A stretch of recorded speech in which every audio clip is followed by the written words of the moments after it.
Okay, so today we're going to move on to Chapter 6, Section 1, Day 2, adjacent angles.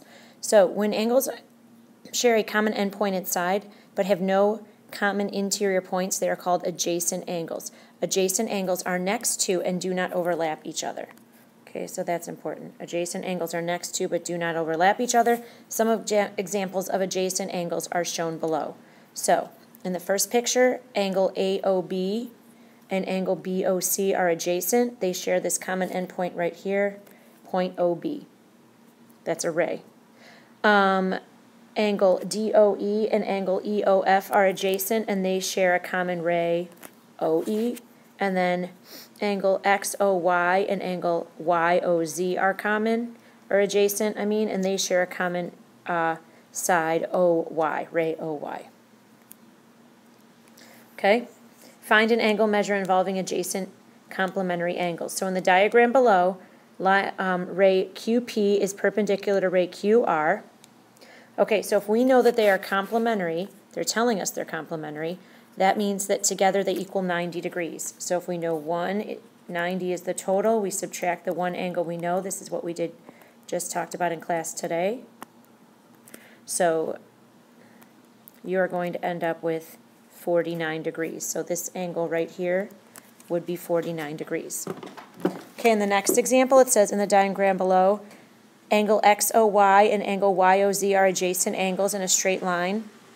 Notice that XOZ is a straight angle, so the two of those angles together absolutely would equal a straight line. If we knew one of them, we could subtract to find the other one, just like we did again in class today with the whole supplementary complementary thing.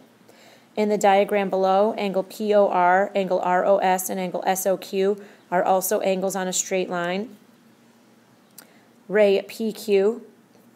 Notice that POQ is a straight angle, so if you take all three of those angles, this one right here, plus this one right here, plus this one right here, all three of those would make a straight line, or 180 degrees. Okay, so for the next page, it says, find the measures of angles on a straight line. Given that PR is a straight line, find the value of X. Okay, so we know that together these are making we have a straight line, which is 180 degrees. So what you need to do is you need to they are supplementary. So we did this in class today, so I'm going to turn it off and have you try it, and we'll go on over it together. Okay, so since the two angles are supplementary, which means together they equal 180, if we take the one we know, which is 125 degrees, and we subtract that from 180, we should get the missing angle, which is 55 degrees.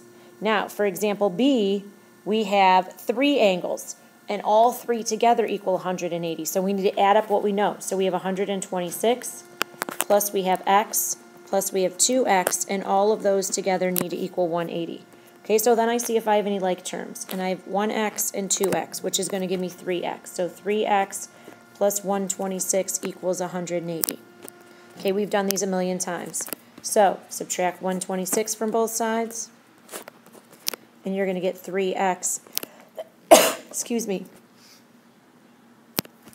equals 54. Divide both sides by 3. 54 divided by 3, we get 18. So X equals 18. Okay, so then that means this angle right here is 18 degrees. The next angle is 2X. So if we do 2 times 18, that's going to be 36. So this angle right here is going to be 36 degrees, and then we have 126. And how we can check is we can add those all together. So you have 18 plus 36 plus 126, and that better equal 180. Okay, when you add those all together, 5, 6, 7, 8, you get 180 degrees, so that is correct. Okay, so we go down to this last one. It says in the diagram, and we're talking about this picture right here now. Okay, in the diagram, measure of angle PQR is 90 degrees. So what they're telling us is this is a right angle. All right, the ratio of A to B is 1 to 2. Okay, so they want us to use a bar model. Okay, so if A is 1 block, 1 to 2, that means B is 2 blocks.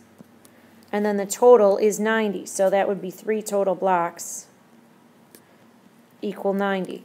Okay, so we can call each one of these X. Okay, and they're all equal. So we have 3 groups of x.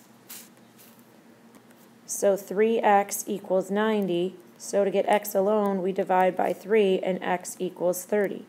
So that means one block is 30. So each one of these is 30, which is 60. And that is right, because 30 plus 60 is 90. Now, if we represent it using algebra, you're going to have x plus 2x equals 90. So now you combine your like terms. 3x equals 90. Same thing, divide both sides by 3. X equals 30. So if x is 30, that means 2x is 60, because 30 plus 2 times 2 is 60. And 30 plus 60 would give you your total, which is 90. Okay? Have a good afternoon.